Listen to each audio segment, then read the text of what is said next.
Everybody, कैसे हो आप सब। तो आज के इस लेक्चर में हम पॉलिटी से रिलेटेड कुछ इंपॉर्टेंट टॉपिक्स के बारे में बात करेंगे।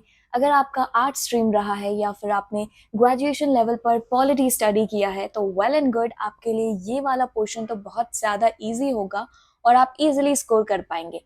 लेकिन साइंस वाले तुम ध्यान से सुनना। So let's get started with the basics. Systems of government, सबसे पहला है डेमोक्रेटिक। तो डेमोक्रेटिक सिस्टम ऑफ गवर्नमेंट एक ऐसा सिस्टम होता है जहां पर सिटीजन्स के पास पावर होता है कि वो डायरेक्टली वोट करके अपने रिप्रेजेंटेटिव्स को इलेक्ट करे जो कि उनके बिहाफ पे डिसीजंस ले। की फीचर्स की बात करें तो इसमें फ्री और फेयर इलेक्शंस होते हैं, protection of fundamental rights like freedom of speech and assembly, rule of law that is equality of everybody under the law, majority rule with respect for minority rights.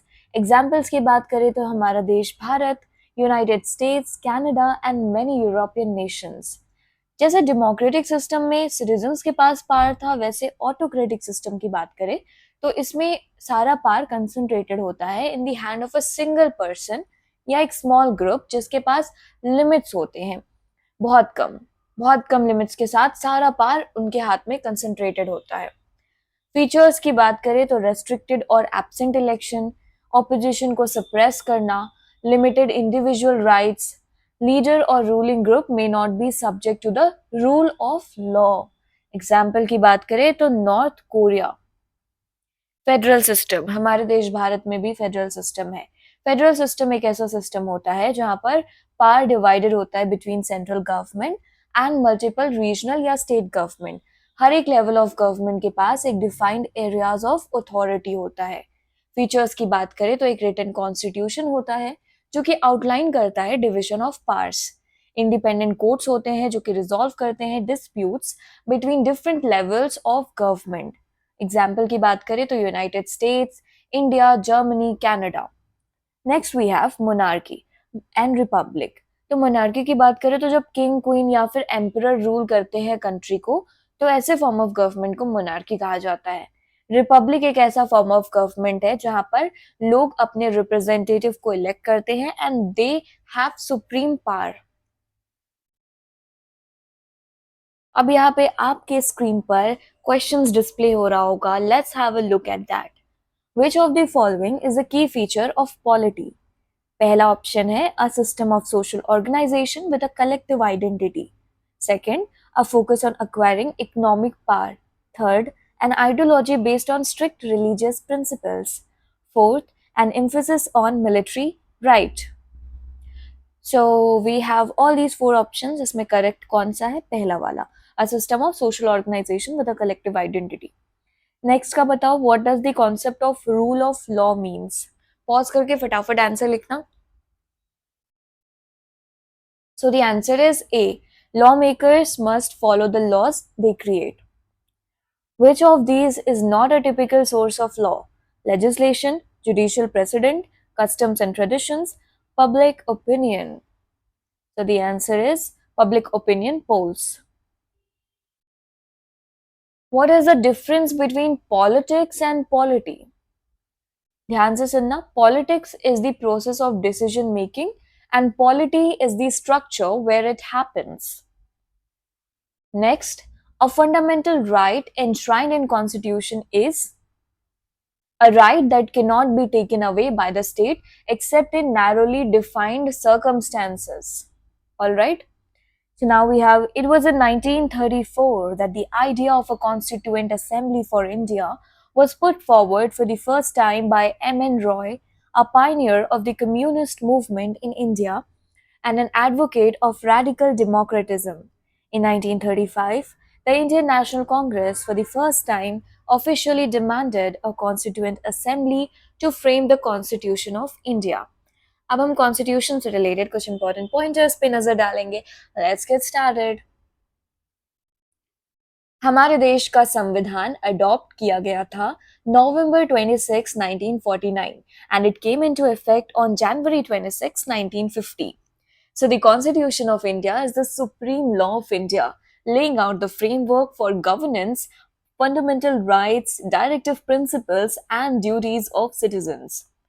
Features की बात करें तो it is the longest written constitution in the world, combination of rigidity and flexibility, borrowed provisions from various constitutions worldwide. अब ये जो अभी आपके screen पर डिस्प्ले हो रहा है ये सिर्फ अंडरस्टैंडिंग पर्पस के लिए है।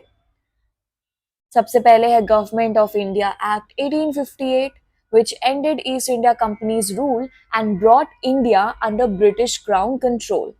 Next, we have Indian Councils Act 1909, which is also called Morley Minto Reforms.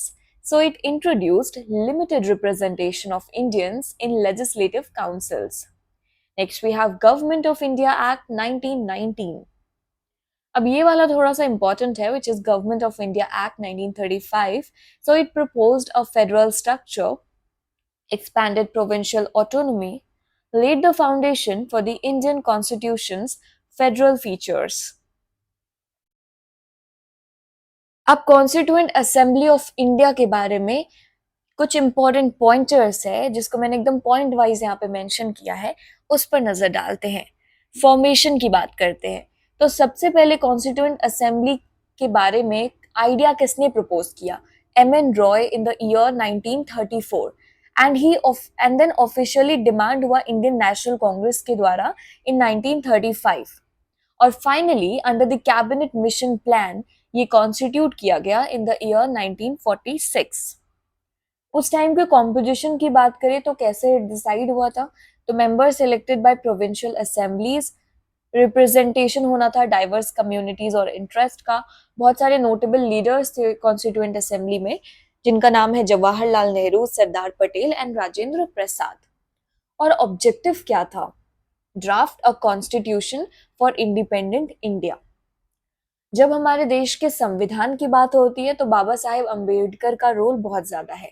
तो he was the chairman of the drafting committee and he advocated for social justice and equality, fundamental rights for marginalised communities and abolition of untouchability.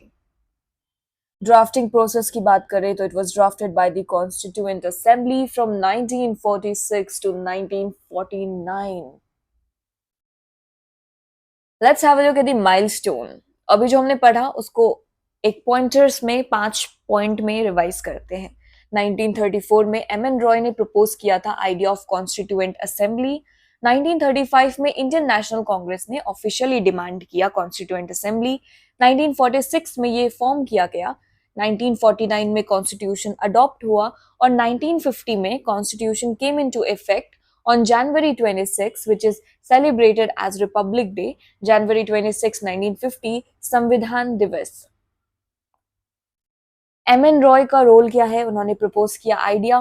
B R Ambedkar chairman थे drafting committee के and ये की dates है जो कि आपके screen पर अभी डिस्प्ले हो रहा है अडॉप्शन एंड इम्प्लीमेंटेशन को लेकर। अब ये जो पॉइंटर्स हैं इसको बस ध्यान से सुन लो, it is only for understanding. In 1938, Jawaharlal Nehru, on behalf of the Indian National Congress, declared that the Constitution of Free India must be framed by a Constituent Assembly elected on the basis of adult franchise without outside interference. In the year 1940, August Offer, the British government, through the August Offer, accepted in principle the demand for a Constituent Assembly. In 1942, Cripps Mission, Sir Stafford Cripps presented a draft proposal for framing an independent constitution to be adopted post-World War II. The Cripps Mission were rejected. The Cripps proposals were rejected by the Muslim League, which demanded India be divided into 2 autonomous states with separate constituent assemblies. In the year 1946, Cabinet Mission Plan. The Constituent Assembly was constituted under the Cabinet Mission Plan to frame a constitution for India, and the Assembly elected for undivided India held its first sitting on December 9, 1946. December 9, 1946. Undivided India के लिए पहली meeting. Election of members. Members of the Constituent Assembly were elected indirectly by the members of the Legislative Assembly, lower house only, following the scheme recommended by the Cabinet Mission. The province elected 292 members, while the Indian states were allotted a maximum of 93 seats. अब एक सवाल है आप सभी के लिए कि लोकसभा और राज्यसभा का कलर क्या रहता है सिटिंग का? जल्दी जल्दी कमेंट सेक्शन में बताओ। Colour of Lok Sabha and Rajya Sabha. अब लोगों के जहन में एक सवाल तो आता है कि भैया हमारे देश का संविधान बोरोड बैग है क्या?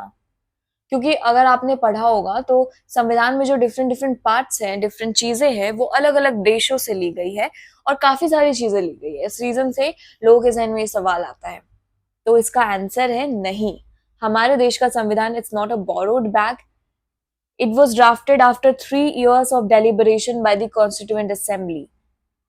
Features are borrowed from other nation. However, our constitution is world's most detailed constitution, originally consisting of 395 articles. तो ये याद रखना 395 आर्टिकल्स था ओरिजिनली. अभी कितना है कमेंट सेक्शन में जल्दी बताओ मुझे. Again adoption implementation. एंड इसने क्या रिप्लेस किया था? Government of India act 1935. This established India as a sovereign, socialist, secular and democratic republic. Drafting process की बात करें तो ये नॉलेज के लिए कि 2 साल 11 महीने 17 दिन लगा था कॉन्स्टिट्यूशन को ड्राफ्ट करने के लिए. And it was drafted bye 299 members constituent assembly set up under the Cabinet Mission plan. First meeting December 9, 1946. मैंने पहले ही डिस्कस कर लिया. एंड जो एक ही इंपॉर्टेंट पॉइंटर है कि सच्चिदानंद सिन्हा जो थे वो प्रोविजनल प्रेसिडेंट थे. अब राइटिंग की बात करते हैं तो कैलीग्राफी के टर्म्स में इटैलिक स्टाइल में सबसे पहले प्रेम बिहारी नारायण रायजादा ने लिखा था इटैलिक स्टाइल में. और हिंदी वर्जन किसने लिखा है? वसंत कृष्ण वैद्य. अब फाउंडेशन की बात करते हैं तो it is based on government of India act 1935, जहां पर federal system with unitary features है, पार्लियामेंट्री फॉर्म ऑफ गवर्नमेंट है. जब पॉलिटी की अगर बात करें कि क्या क्या सवाल आ सकता है पॉलिटी में, तो मैंने पहले के वीडियोस में भी काफी बार ये चीज मेंशन किया है. इसमें जैसे हमारे देश का कॉन्स्टिट्यूशन अलग अलग जगह से लिया गया, तो कौन सा पार्ट कहाँ से लिया गया ये मैं आगे भी वीडियो में डिस्कस करूंगी, तो वो याद करने की जरूरत है. फिर कितने सारे अमेंडमेंट्स हुए हैं और कौन कौन सा इम्पोर्टेंट अमेंडमेंट है वो पढ़ना है. और बेसिक अंडरस्टैंडिंग होने चाहिए कि हमारे देश में गवर्नमेंट कैसे रन करता है, इलेक्शन कैसे होता है, प्रेसिडेंट हो गए, vice president, governor, speaker, chief justice and जितने भी कैबिनेट मिनिस्टर्स, इलेक्शंस, फिर एमएलएज, एमपीज, मतलब जितना भी बेसिक सिस्टम होता है ना हमारे देश का बेसिक सिस्टम. और यही चीज इंटरनेशनल लेवल पे भी थोड़ा बहुत पढ़ने की जरूरत है, कुछ जिससे इंडिया बॉर्डर शेयर करता है या कुछ फेमस कंट्रीज. बस इतना सा ही पॉलिटी में आता है, इससे ज्यादा कोई टफ अलग से क्वेश्चंस नहीं आते यूपीएससी लेवल के. मतलब बहुत इंडियन पॉलिटी पढ़ने की नीड नहीं है, बट बेसिक अंडरस्टैंडिंग होना चाहिए. Now, objectives of the Indian Constitution: justice, social justice, society free from discrimination, equal pay for equal work, political justice होना चाहिए, कोई भी स्पेशल प्रिविलेज किसी के पास नहीं, इक्वल अपॉर्चुनिटी होना चाहिए, freedom to choose way of life, political views, अपना बिहेवियर लीगल लिमिट्स के साथ, brotherhood promote, emotional attachment, dignity and unity. अभी जो मैंने बताया था कि constitution of India provisions borrowed from other countries, ये बहुत ज्यादा इंपॉर्टेंट है, इसको अच्छे से याद कर लो. तो जैसे पार्लियामेंट्री सिस्टम हो गया, by cameral legislature, rule of law, single